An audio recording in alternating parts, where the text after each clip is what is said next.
Welcome to Rise Unwind. Every week on our show, we bring you lifestyle tips, tricks, and more from all the people who know it best. And this week, we have this.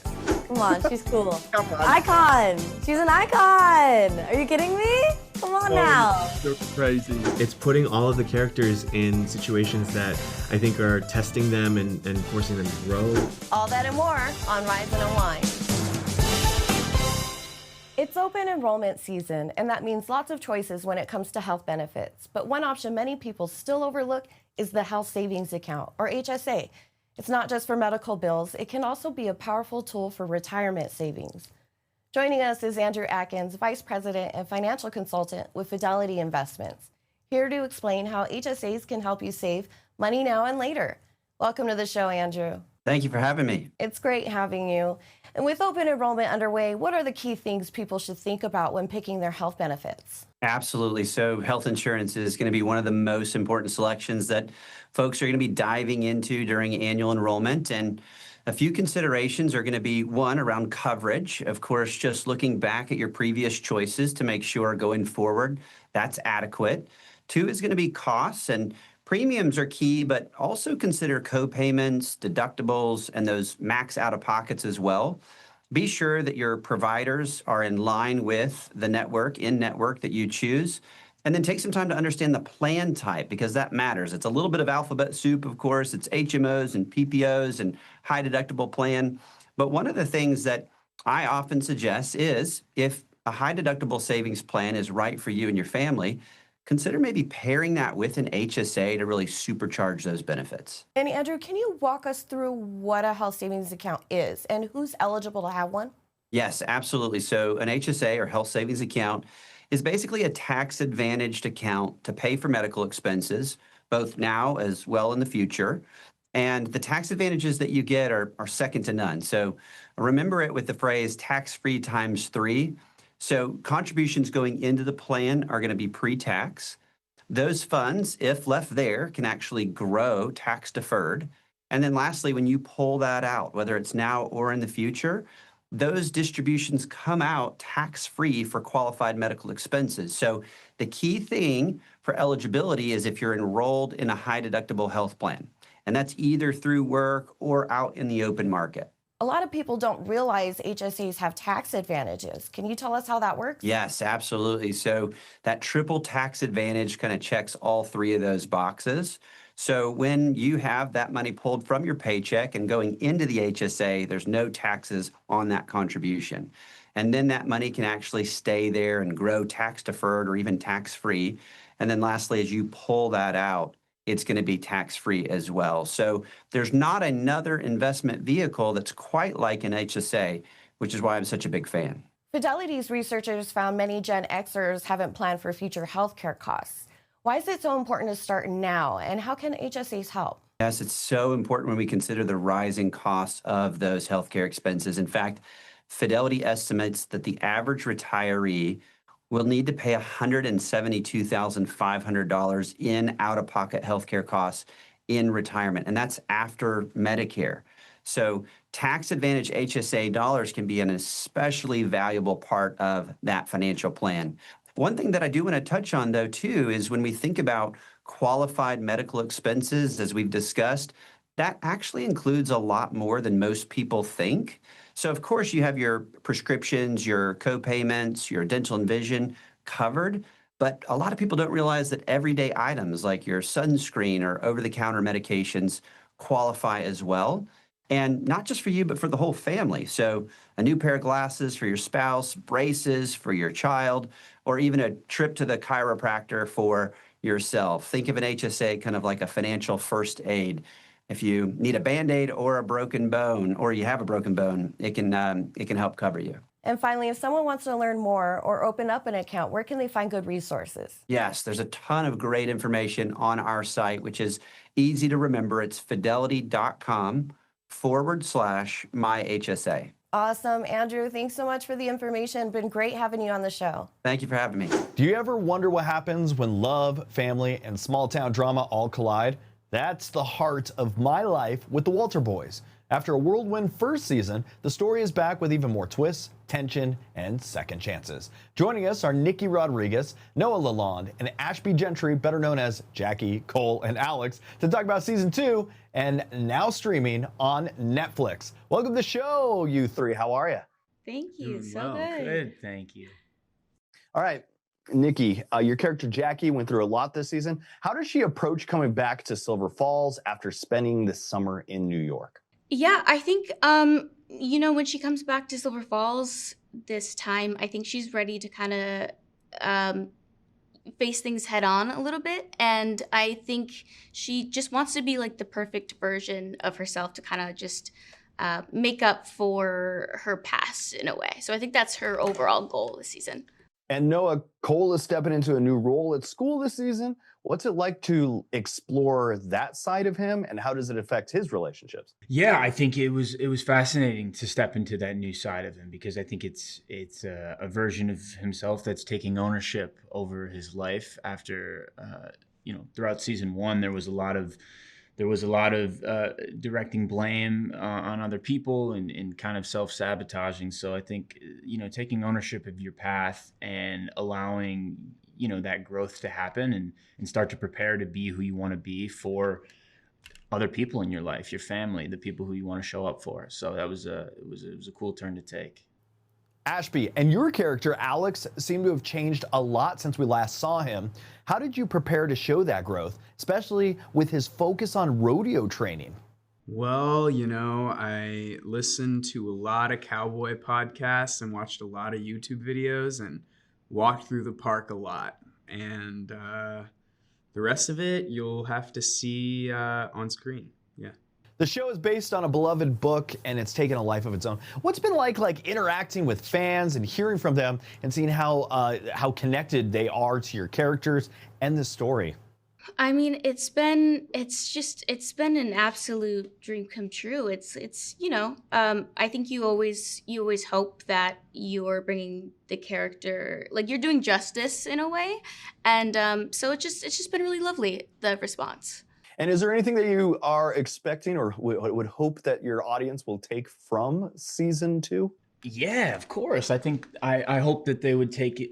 I hope that they would to take away some of the lessons that are to be yourself, to love hard and love your family, and just know that if tomorrow doesn't work out, the next day is always there. All right, I want to thank you three for joining me this morning. Season 2 of My Life with the Walter Boys is streaming now on Netflix. Make sure you watch and catch all of the drama that's been unfolding in Silver Falls. Thank you three for joining me. Thank you. Have a good one. For many people, getting answers about their skin health can take years, especially with conditions that aren't widely known. One of those is hidradenitis suppurativa, or HS, which can be painful both physically and emotionally. Here to talk about it is Dr. Lana Schmidt, a board-certified dermatologist, and TV personality Frank Grimsley, who's sharing his personal experience living with HS.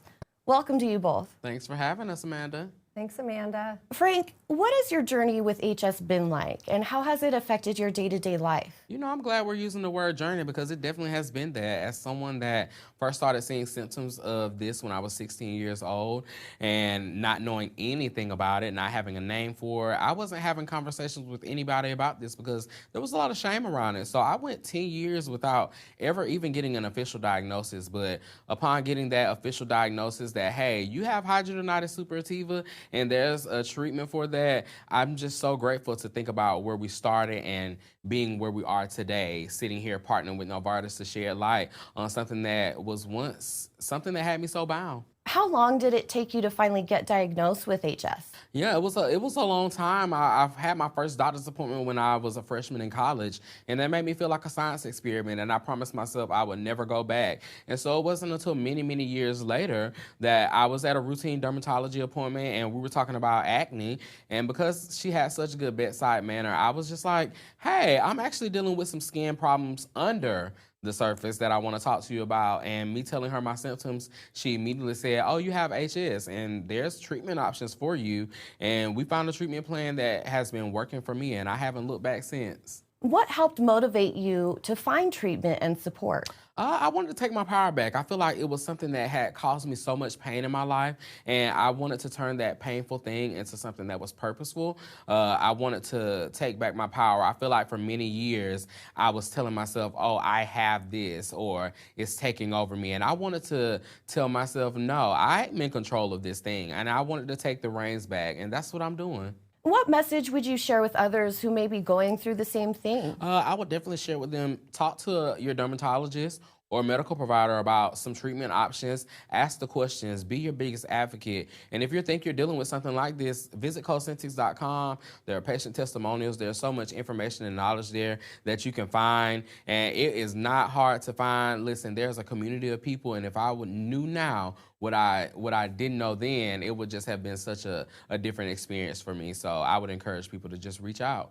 And Dr. Schmidt, for those hearing about this for the first time, what is hidradenitis suppurativa and how do you diagnose it? So HS is a chronic inflammatory skin condition. So patients with this, they get these recurrent painful bumps and boils, and often it's in places where the skin has friction, so under the armpits and the groin, under the breast area, and they recur. So over time, they can get weeping, oozing, and even scars. But we're fortunate nowadays, like Frank said, that we actually have treatments for it. They're called biologic treatments. They're prescription medicines, so there is hope out there. One of those treatments is Cosentex, and I tell my patients on Cosentex, just like with any medication, there's certain side effects we watch for. Things like serious infections, including tuberculosis, allergic reactions, flares of inflammatory bowel disease, rashes like eczema. But the most common things that we see are diarrhea, colds, or upper respiratory infections. So talk to your dermatologist and get a treatment plan that's right for you. And who's most commonly affected by HS? So it can affect both men and women. It usually starts either during puberty or after puberty. And we want to make sure that patients know it isn't their fault, it's not an infection, and that, again, there are treatments out there for them. If someone is struggling with symptoms or treatment, what's their best next step? So their best next step is to get a hold of a medical provider or dermatologist. Go to Cosentex.com. It can help you find a dermatologist that treats HS, and then there's a lot of other resources on that website as well. And can you explain some of the treatment options that are currently available? Sure. So some of the treatments, they're called biologic medications. So these medications reduce the signs and symptoms of the hidradenitis, and one of those is Cosentex. Cosentex, just like any other medication, we watch for certain side effects like serious allergic reactions, serious infections, including tuberculosis, rashes that can look like eczema, flares of inflammatory bowel disease. But the most common things we see are diarrhea, colds, or upper respiratory infections. And finally, what's the biggest takeaway from today's conversation, and where can people go to learn more? So I think the biggest takeaway is there's hope. There are treatments out there. If you go to Cosentex.com, you can learn more information and find a provider or dermatologist that can get the right treatment for you. Thank you for being on the show, you two. Thank you for having us. Thanks, Amanda. Do you ever wonder what happens after a billionaire just decides, I'm going to give it all away? You know, the office is left to clean up the chaos. Apple TV Plus's Loot is back with its third season, and this time, the Wells Foundation crew is facing fresh drama, bigger laughs, and a few emotional twists along the way. So joining us are Michaela J. Rodriguez, who plays Sophia, and Joel Kim Booster, who plays Nicholas. You know, two fan favorites who help keep this hilarious workplace running, well, most of the time. Welcome to the show, you two. How are you? Pretty good. Can't complain. All right, now that season 3 is out, fans finally got to see what happens after the jet-setting cliffhanger. How would you describe the vibe of this season and how the Wells Foundation has evolved since last time? You know what? I think jet-setting is sort of the vibe for the entire season. We go a lot of different places this year, and it's going to be really fun. We get out of the office a lot more this season than I think we have in seasons past, which is really exciting for all of us. And it's putting all of the characters in situations that I think are testing them and forcing them to grow a little bit. And they're all experiencing a lot of change, I think, this season. Sophia is usually the calm and collected one. So without giving too much away, what new challenges really test her this season, either at work or personally? Well, I think there's a whirlwind of an individual that just comes and knocks her off her feet, and she doesn't know how to deal with that, being that it's so close to home. And she has to navigate that while still managing the foundation. So I think that's a great way to get things started, which is shake her up a bit and make her bust at the seams a little bit, because I think a lot of us are tired of seeing Sophia so straight-laced, So, I think that's one thing. And also our stories in general, how we're paired up and seeing each and every last one of us just, play off of each other. And Nicholas has become Molly's right hand and also become a fan favorite. What's his big glow up or I guess an moment we should be watching out for? You know what? I think that, I can't go into too much detail, but I think you get a sense of what Nicholas's sort of goals are beyond the Wells Foundation this year. Yeah.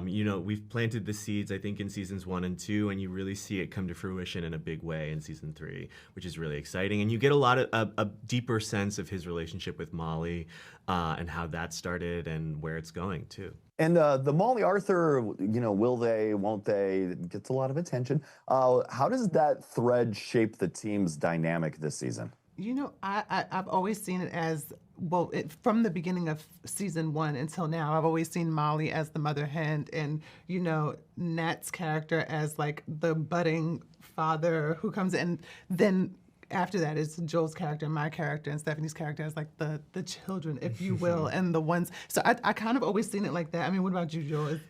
Yeah, I think it's interesting this season because it's always fun in games to watch the will they, won't they happen, but it's always interesting to see what eventually what the actual doing of the relationship will look like in practicality and in reality, and it's a whole new set of hurdles for them to get over now that they are a little bit closer. So it's definitely going to be a lot of fun to watch that play out. And for new viewers that are jumping into season 3, what's the perfect, I guess, on-ramp episode or a quick catch-up beat that they should be knowing before they hit play?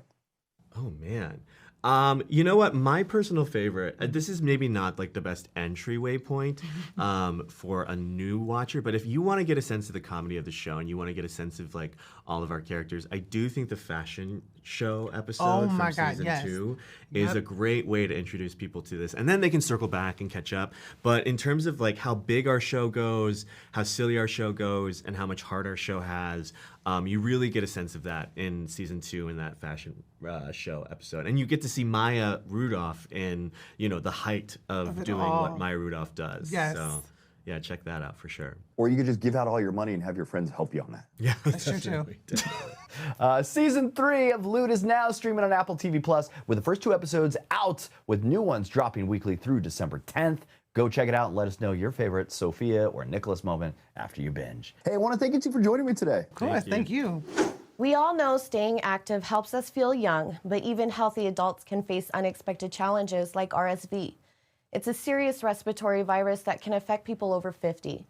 Joining us are Dr. Leonard Freeland from GSK and National Senior Games athlete Carol, who's helping raise awareness after her own experience. Welcome to you both. Thank you. Thank you. Carol, you've personally battled RSV. How did that experience affect your health and outlook? First of all, I was surprised. I thought it was babies only that contracted RSV. I didn't realize that at 55 I could. One of the reasons that I was more at risk is because I have asthma and an underlying health condition. The way it affected me is once it was contracted, I wasn't even sure that I had it. I didn't know what I had, but it continued. So we went to the doctor and it took about 8 weeks. I was unable to really get out of my bed. I couldn't breathe. I couldn't eat. I had difficulty drinking water.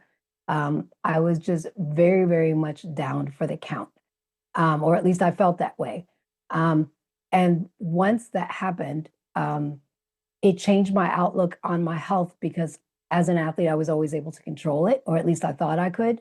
But when I contracted severe RSV, I couldn't control that. And so it really made me start to question how much more I should be doing in preventative health.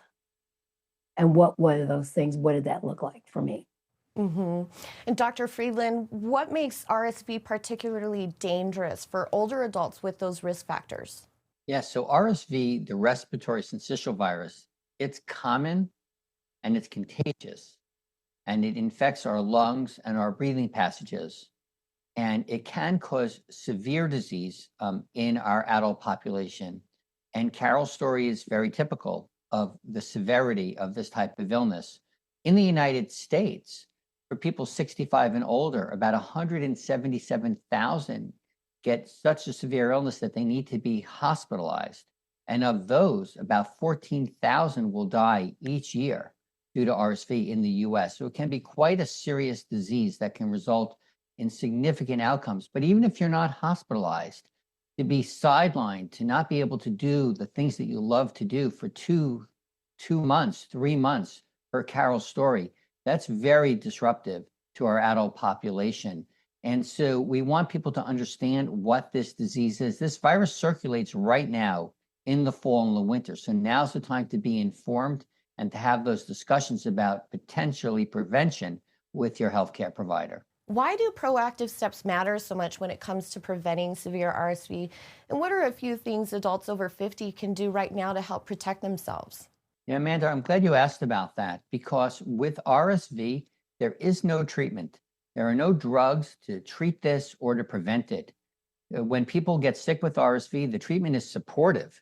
It's getting them through the illness. If they need supplemental oxygen, if they need to be given intravenous fluids because they're breathing so hard they don't have time or the energy to eat or drink. And so there is no treatment, but there is an option for prevention, and that is through vaccination. Vaccination is an important tool to help prevent the severe outcomes due to RSV. So we want adults to understand this. Patient stories like Carol's are really important to sort of, put something that you can relate to behind this illness, and then to get the information and have a discussion with your healthcare provider, with your doctor, with your pharmacist, to say, I heard about this woman, Carol, who had this illness, RSV. I understand it can affect adults. I happen to be, let's say you're 75. Tell me more about this. Let's talk about what the options are for prevention. The CDC recommends that all people 75 and older be vaccinated to protect against RSV, and for people 50 to 74 with underlying risk factors such as asthma, COPD, diabetes, heart disease, and weakened immune systems to be vaccinated as well. So the important thing here is that there is no treatment, and so prevention is our best tool. Carol, what made you want to take part in the Redefining Aging television special? Could you tell us more about that and when people can catch it? Right. What made me want to be more involved in sharing this story or being involved in this campaign is because I did experience it. I am an athlete, but I'm also a mom and a grandmother. And that having severe RSV was debilitating in all of those areas. And so there was 8 weeks, 8 to 12 weeks, but definitely 8 weeks that I won't get back. That there's nothing I can do about what's behind me. But if I can help someone with prevention or knowing what to do or who to talk to who can help them with their options for prevention, I want to be a part of that. I don't want anyone to have to feel like I felt. It was very debilitating from every aspect of my life. And as we get older, we think about our quality of life even more. We want the best for the next whatever years we have left on this earth. And so if sharing my story is going to be a part of that, I'm certainly happy and honored to do that. I'm going to refer back to Dr. Friedland for when the next episodes and when things are coming up and the website and he can give you information on how you can follow me or follow our stories. That sounds great. Yeah, Dr. Friedland, where can viewers go online to learn more about RSV? First, you can follow GSK's YouTube page. And at GSK's YouTube page, you can find the TV special Redefining Aging with Senior Athletes that's hosted by Angela Bassett. There's also a website, sidelinersv.com. I'll repeat that, sidelinersv.com. And at that website, there are resources that you can look to find out more information about RSV, a discussion guide to have with your doctor or pharmacist about prevention through vaccination. And also you can follow the information for Sideline RSV on Facebook and on Instagram. But to find the particular TV special, Redefining Aging with Senior Athletes. Go to GSK's YouTube page to find that right now. Carol, Dr. Freeland, thanks so much for being on. You have a great day. Thank you, Amanda. You have a great day as well. Thank you.